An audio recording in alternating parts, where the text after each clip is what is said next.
¿Qué tal?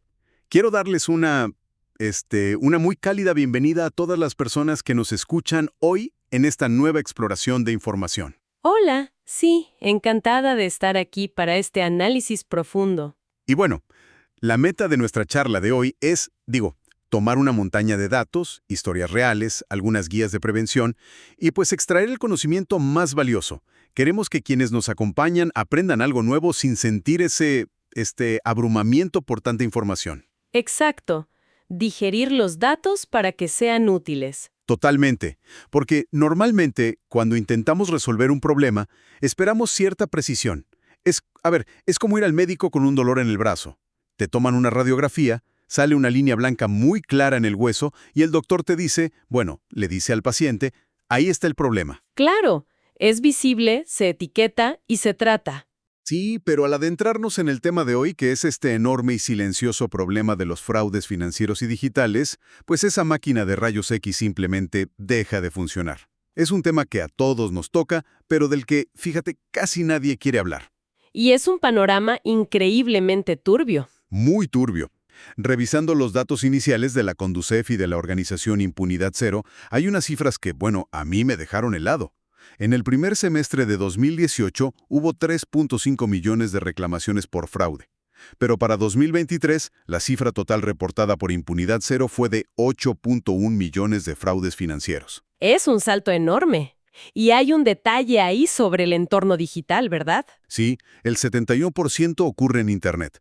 Pero lo más alarmante de todo es que un aplastante 97% de los casos jamás se denuncie. Wow, ese porcentaje es justo la pieza central de este rompecabezas. O sea, vamos a analizar esto. Si el 97% no se denuncia, los datos que vemos en las noticias son solo la punta de un iceberg gigantesco. Lo que está bajo el agua es inmenso. Es monumental. Y, a ver, para entender por qué está pasando esto, hay que observar cómo la tecnología ha escalado el crimen. ¿A qué te refieres exactamente?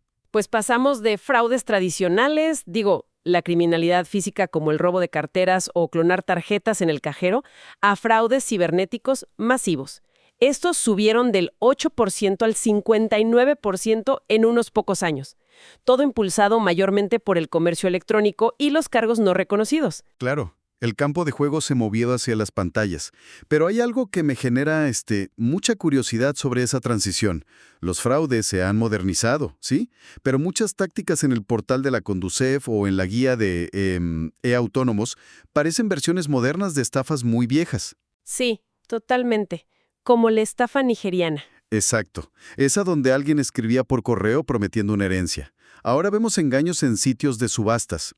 Leí sobre el falso comprador que envía correos falsos de PayPal pidiendo que manden un teléfono a un supuesto misionero. ¿Cómo funciona la mecánica hoy en día? Bueno, el mecanismo abusa de la confianza. De los sistemas que las mismas plataformas crearon. Se llama fraude por pago excesivo o de falso comprobante. Un supuesto comprador contacta al vendedor en Internet, se muestra sumamente amable y acepta pagar el precio completo. Ajá. Incluso ofrece pagar un poco más para cubrir envíos. Luego, el estafador envía un correo electrónico falso que visualmente es idéntico al de PayPal o del banco. O sea, usan los mismos colores y logotipos. Exactamente. Y el correo dice que los fondos están retenidos hasta que se proporcione el número de día del envío. El vendedor cree que el dinero está seguro, manda el teléfono y días después descubre que el correo era falso. El comprador desapareció. Y a veces es al revés, ¿no? El fraude de pago excesivo. El estafador paga de más con una tarjeta robada, le pide amablemente la devolución de la diferencia al vendedor. El vendedor la regresa de buena fe y semanas después el banco cancela el pago original porque la tarjeta era robada. Así es, y el vendedor pierde el producto y su propio dinero. ¡Qué locura! Pero aquí es donde se pone realmente interesante para mí. A ver, llevamos años escuchando campañas en medios, ¿no? El banco nunca pide contraseñas por correo. No den clic en enlaces raros. Si hay tanta información, ¿por qué tantas personas siguen cayendo en el phishing? Pues por el nivel de sofisticación actual. O sea, ya no son esos correos mal redactados que veíamos antes. Los criminales hacen copias exactas de los sitios reales. Y la velocidad es clave aquí. Velocidad para sacar el dinero. Sí, Usan redes descentralizadas de mulas para mover el dinero rapidísimo. Triangular los fondos por múltiples cuentas en distintos países toma minutos. Para cuando la víctima reacciona, el dinero ya es humo. Es como si diseñaran una obra de teatro perfecta en la pantalla. Pero, y esto es clave, el hilo conductor cambia de la tecnología a la psicología. Criminales modernos no hackean computadoras, hackean emociones humanas. Es mucho más barato y más efectivo. Creando un sentido de urgencia. Sí, explotan instintos primarios. El verdadero objetivo es la mente, no el servidor del banco. Y es ahí donde entran emociones súper fuertes como el miedo y el amor. Relatando historias reales compartidas por ARP, la verdad es que hay casos que hielan la sangre. Empecemos por el miedo. Sí, los casos de secuestro virtual. Exacto. Está el caso de Charlotte Robinette. Ella recibe una llamada, escucha la voz de su hija llorando diciendo que la secuestraron. Un hombre toma el teléfono y amenaza la vida de la joven. Y la hicieron manejar hasta la frontera en México para vaciar sus ahorros de jubilación. $11,000. ¡Wow! Y antes de descubrir que su hija siempre estuvo a salvo en casa, ella hizo todo eso. Y uno se pregunta, ¿por qué alguien racional no cuelga y le marca a su hija? Pues fíjate que ahí la biología juega en contra. Cuando hay un terror absoluto, ocurre el secuestro de la amígdala. ¿Cómo funciona eso? La amígdala procesa el miedo.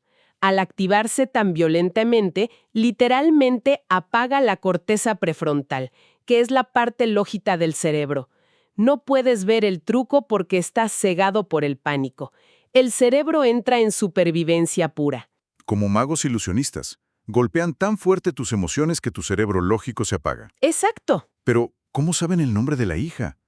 ¿Y cómo logran que en la pantalla aparezca su número? Convergencia tecnológica, ingeniería social, extraen datos de redes sociales públicas, Facebook, Instagram, saben nombres y rutinas. Y luego usan software muy barato de suplantación de identidad de llamadas. Disfrazan su número para que en la pantalla salga el de un familiar. ¡Qué barbaridad! O sea, ¿ves el nombre de tu hija en la pantalla? ¿Sí? No hay motivo para dudar al principio. Es una invasión terrible. Y la otra cara de esta moneda es el amor y la soledad. Las estafas románticas. Tenemos el caso de Lisa, una viuda, que perdió $120,000 con estafadores en Internet, a pesar de las advertencias de su propia hija. Ese caso revela cómo funciona la preparación de la víctima, el grooming. Es muy distinto al secuestro virtual, ¿no? No hay urgencia ahí. Para nada. Es un desgaste lento. Invierten meses mandando mensajes de buenos días, creando chistes, construyendo una falsa intimidad. Asumen que ella tiene un fondo de retiro y moldean una realidad compartida. Y empiezan pidiendo cantidades pequeñas, ¿no? Para pagar el Internet o una emergencia médica. Y está el caso de Debbie también, que envió $300,000 a un supuesto Joshua que conoció en un juego de palabras en línea. $300,000. Es muchísimo dinero. Pero lo que no entiendo es cómo logran que la víctima rechace a su propia familia. La hija de Lisa trató de advertirle. A través del aislamiento. Instalan una narrativa de nosotros contra el mundo. Les dicen que su familia no entiende su amor. Para cuando la familia interviene, la víctima ya sufre de disonancia cognitiva. O sea, admitir el fraude duele demasiado. Claro, significa aceptar la pérdida de dinero y también la destrucción de una ilusión emocional. Es un dolor doble. Literalmente hackean el sistema de apoyo de la persona. Y esto se conecta con otra cosa, la explotación de la confianza y la esperanza, la buena voluntad. Las estafas basadas en empatía o premios, ¿verdad? Sí. Está el caso de Danny Shelton. Él pagó por un cachorro llamado Landon por Internet y luego le exigieron dinero extra por una supuesta cuarentena en el aeropuerto de Atlanta. Aquí entra algo psicológico, ¿no? La falacia del costo hundido. Exactamente. Es ese sesgo que te dice, ya invertí tanto esfuerzo y dinero, no lo puedo abandonar.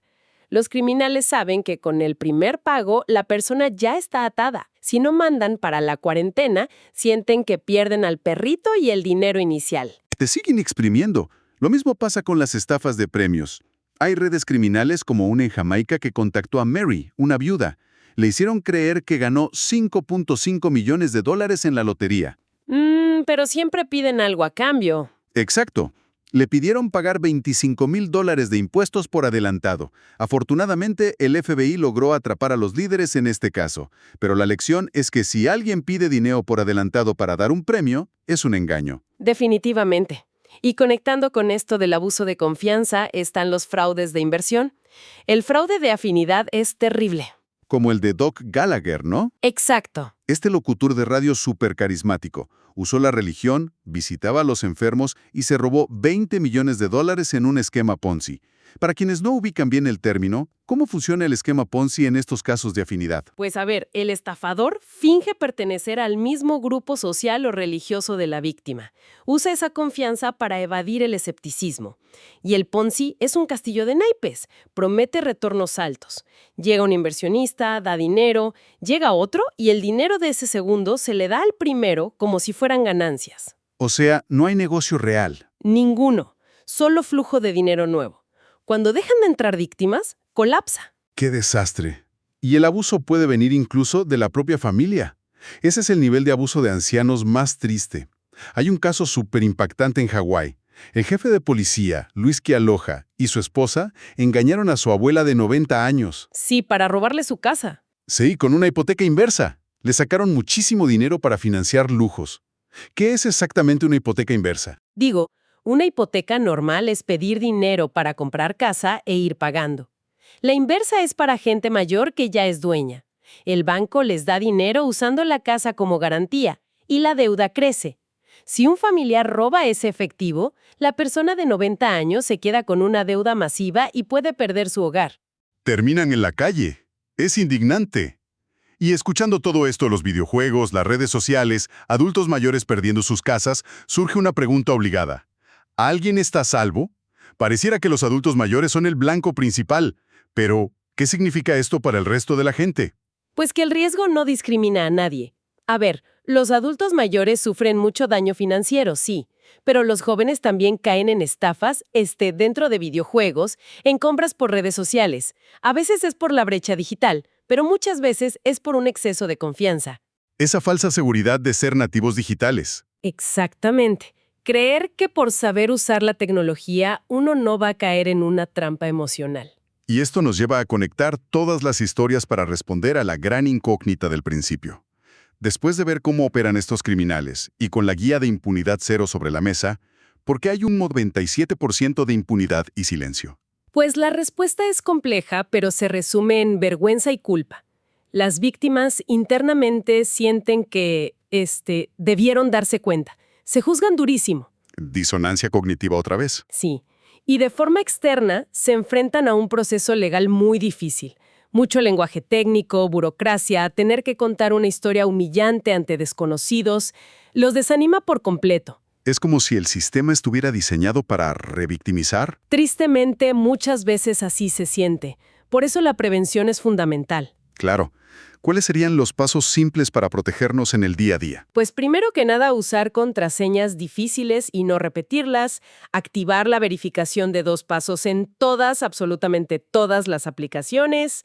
Esa es la que te manda un código al celular, ¿no? Exacto, es una barrera enorme. Otra cosa muy importante, no usar redes Wi-Fi públicas en cafeterías o aeropuertos para ver cosas del banco. Es súper fácil interceptar esos datos. Y la parte emocional, supongo. Totalmente. Ser súper escéptico si alguien pide dinero con urgencia o información inmediata.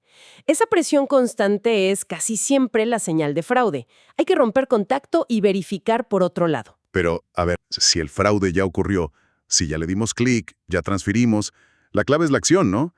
El primer instinto es borrar todo por la vergüenza. Sí, y ese es el peor error. Hay que guardar toda la evidencia. Las capturas de pantalla, los estados de cuenta, los números de teléfono, todo en una memoria USB de preferencia. Y reportar inmediatamente. La Guardia Nacional en el número 088, a la Conducef o directo al Ministerio Público. Sí, preservar la evidencia es recuperar el control. Y creo que hay que recalcar algo fundamental. La culpa nunca, bajo ninguna circunstancia, es de la víctima. Definitivamente. Son estructuras criminales muy elaboradas. Exacto. Bueno, la verdad es que agradezco profundamente el tiempo y la atención de quienes acompañaron esta charla hasta el final. Creo que destacar lo valioso que es invertir unos minutos en informarse para proteger nuestro patrimonio y sobre todo nuestra tranquilidad emocional no tiene precio. Totalmente de acuerdo. El conocimiento compartido es la medida comunitaria más fuerte que tenemos. Platicar de esto rompe el estigma. Sí, inviten a su círculo cercano a escuchar y discutir estos temas. Nos despedimos por hoy de manera muy cálida, recordando que, como dices, el conocimiento es la mejor armadura contra estos engaños. Ha sido un placer. Igualmente. Pero antes de irnos y para cerrar, nos gustaría dejar una idea, una reflexión provocadora flotando en el aire. A ver, cuéntanos. Pues, si hoy en día es tan fácil caer en estos fraudes con una simple llamada de teléfono o un correo, y ahora la inteligencia artificial puede clonar voces y rostros a la perfección, ¿cómo nos vamos a asegurar en el futuro cercano de que la persona al otro lado de la pantalla es realmente un miembro de nuestra propia familia? ¡Wow! Esa es la pregunta del millón. Tal vez vamos a necesitar una palabra de seguridad analógica para las videollamadas. Invitamos a la audiencia a reflexionar sobre este nuevo y fascinante reto. ¡Hasta la próxima!